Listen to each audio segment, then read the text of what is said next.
Les enfants sont dans les geôles du Hamas. Au moment où je vous parle, 30 Français, 31 Français, peut-être 32, et le bilan va s'alourdir, ont été massacrés par le Hamas. Je rentre d'Israël. J'ai été accompagné le président de la République, je l'ai accompagné en Jordanie, en Égypte. J'étais avec la ministre des Affaires étrangères, j'étais avec la présidente de l'Assemblée nationale.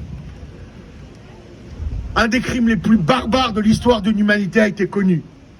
Dans un silence absolu. Où sont les manifestations en France? Les seules manifestations que je vois hier sont des manifestations pour soutenir des barbares. On aurait dû avoir 2 millions de personnes dans la rue parce qu'on a massacré, tué 40 ans après, 75 ans après la Shoah, des êtres parce qu'ils étaient juifs dans leur terre à Israël. On a réveillé des familles, on les a massacrés.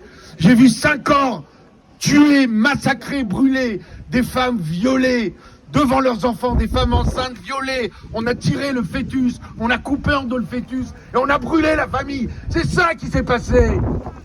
Et aujourd'hui, dans mon pays, la France, on vote hier une résolution honteuse à l'ONU où pas un seul mot sur la barbarie du Hamas n'est mentionné. J'ai honte. C'est un vote uniquois. J'ai confiance au président de la République, je le lui ai dit. Il a eu des mots forts, il a eu beaucoup d'émotions avec les familles des otages. Mais il faut joindre les actes à la parole. Israël est en première ligne contre le djihadisme mondial. C'est eux ou nous, ce djihadisme qui a défiguré notre pays, la France. 280 morts tués par le djihadisme. En Israël, on en est à 1400 civils massacrés dans un silence des nations. Mais c'est fini. Les Juifs n'iront plus à l'abattoir sans se défendre.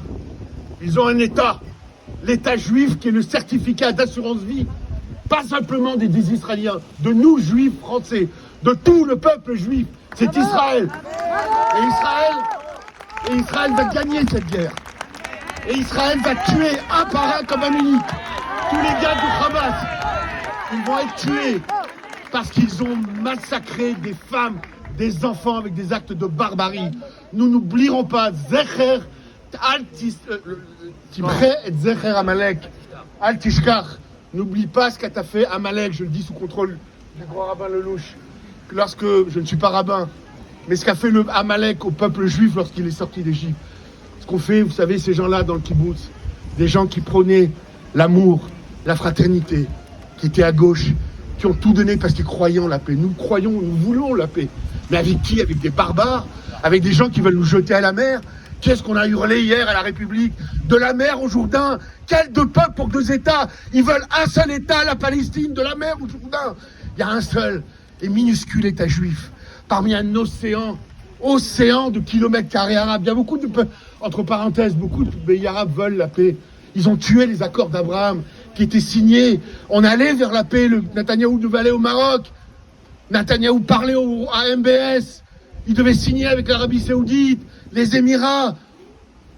Mais avec une position de force, pas de faiblesse. Alors je vous rassure. Merci, je ne veux pas être long. Merci d'avoir aujourd'hui